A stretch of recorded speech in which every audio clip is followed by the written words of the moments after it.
गुजरात विधानसभा चुनाव में अहमदाबाद की बापूनगर सीट से जनता दल यूनाइटेड के उम्मीदवार अपनी पार्टी से काफी नाराज नजर आ रहे हैं। दरअसल बापूनगर सीट से चुनाव लड़ रहे जेडीयू के उम्मीदवार इम्तियाज खान सईद खान पठान को पूरे राज्य में चुनाव लड़ रहे 1600 से ज्यादा उम्मीदवारों में सबसे कम 30 वोट मिले। 45 साल के पठान ने इसका ठीकरा अपनी पार्टी पर फोड़ते हुए कहा कि पार्टी ने उनके पक्ष में प्रचार नहीं किया। उन्होंने कहा, अगर मैं निर्दलीय उम्मीदवार के तौर पर लड़ता तो ज्यादा वोट मिल सकते थे। बता दें कि पठान सियासत में नए नहीं हैं। उनके अनुसार उन्होंने साल 2019 के लोकसभा चुनाव में गुजरात की खेड़ा सीट से किस्मत आजमाई थी और उन्हें 5000 से ज्यादा वोट मिले थे। उन्होंने कहा, उस समय मैं निर्दलीय उम्मीदवार के तौर पर खड़ा हुआ था, लेकिन यहां जेडीयू को कौन जानता है, कोई नहीं, यह तो होना ही था। उन्होंने कहा कि पार्टी ने लगभग आधे दर्जन उम्मीदवार को टिकट दिया था, लेकिन सभी हार गए।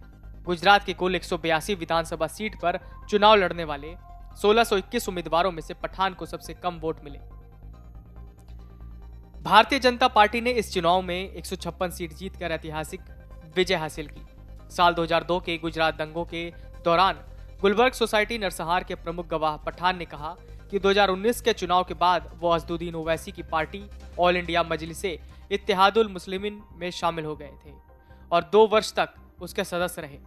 उन्होंने कहा, लेकिन जब मुझे लगा कि 2022 के विधानसभा चुनाव में पार्टी टिकट नहीं देगी तो मैं जेडीयू में शामिल हो गया। बता दें कि मुख्यमंत्री नीतीश कुमार के नेतृत्व में जेडीयू बिहार की सरकार चला रही है। ऐसे में गुजरात में उसके उम्मीदवार को इतने कम वोट मिलना हैरान करता है। पेशे से बिजली मिस्त्री पठान ने कहा कि जब मुझे इस बात का एहसास हुआ कि पार्टी मुझे 2022 के विधानसभा चुनावों के लिए टिकट नहीं देगी तो मुझे जेडीयू ज्वाइन करनी पड़ी।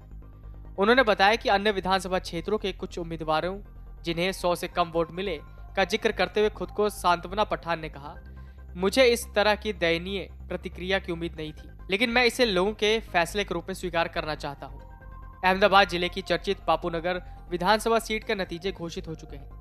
इस बार बीजेपी के कैंडिडेट दिनेश सिंह कुशवाहा ने 12,070 वोटों से कांग्रेस के हिम्मत सिंह पटेल को हराया है। खास बात यह है कि पिछली बार कांग्रेस ने यहां जीत दर्ज की थी, लेकिन इस बार वो सीट नहीं बचा सकी और हार का सामना करना पड़ा। एक और दिलचस्प बात यह है कि बापूनगर की चुनावी लड़ाई में इस बार 29 प्रत्याशी मैदान में थे। इस सीट पर आम आदमी पार्टी ने राजेश भाई दीक्षित को उम्मीदवार बनाया था, लेकिन वो कुछ खास नहीं कर सके। इस सीट पर जनता दल यूनाइटेड, समाजवादी पार्टी और बहुजन समाज पार्टी के प्रत्याशी पूरी तरह फ्लॉप रहे। Video desk amarujala.com। डाउनलोड करें अमर उजाला ऐप और पाएं खबरें लगातार।